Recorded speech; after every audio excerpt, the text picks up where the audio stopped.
खंडाळा स्वच्छ सर्वेक्षणाच्या नावाखाली खंडाळा नगरपंचायत तर्फे सार्वजनिक शौचालयाबाबत भोंगळ कारभार चालला आहे।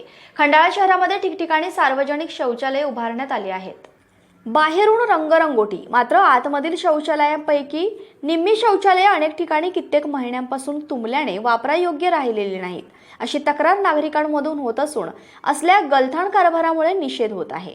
नगरपंचायत स्वच्छता विभागाकडून शौचालयाच्या स्वच्छतेबाबत लवकरच निर्णय न घेतल्यास नगरपंचायत प्रशासनाला जागे करण्यासाठी रस्त्यावर उतरणार असल्याचा इशारा रिपाई तालुकाध्यक्ष अजित गायकवाड यांनी दिला आहे।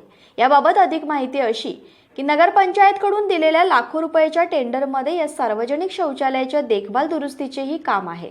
मात्र संबंधित टेंडर मालकाकडून सार्वजनिक शौचालयांची खरोखर देखभाल दुरुस्ती होते का, याकडे लक्ष देण्याची गरज स्वच्छता विभागाला आहे। फक्त दिखावा करत खंडाळा नगरपंचायतने सार्वजनिक शौचालयाला स्वच्छ सर्वेक्षणाच्या नावाखाली अतिशय सुंदर रंगरंगोटी केली, पण प्रत्यक्षात या शौचालयाची अंतर्गत अवस्था पाहता दुरून डोंगर साजरे असं म्हणण्याची वेळ खंडाळकरांवर आली आहे।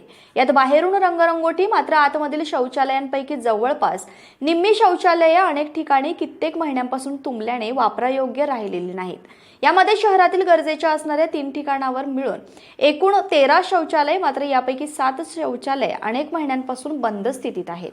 म्हणजे जवळपास 50% जास्त शौचालये बंद आहेत। मग हा रंगरंगोटीचा दिखावा कशासाठी, अशी प्रतिक्रिया नागरिकांमधून येत आहे। देखभाल दुरुस्ती केली तर नक्कीच नागरिकांचा होणारा त्रास कमी होणार आहे, मात्र खंडाळा नगरपंचायतचे कंत्राटदारांच्या कामाकडे पूर्णपणे दुर्लक्ष असल्याचे चित्र आहे।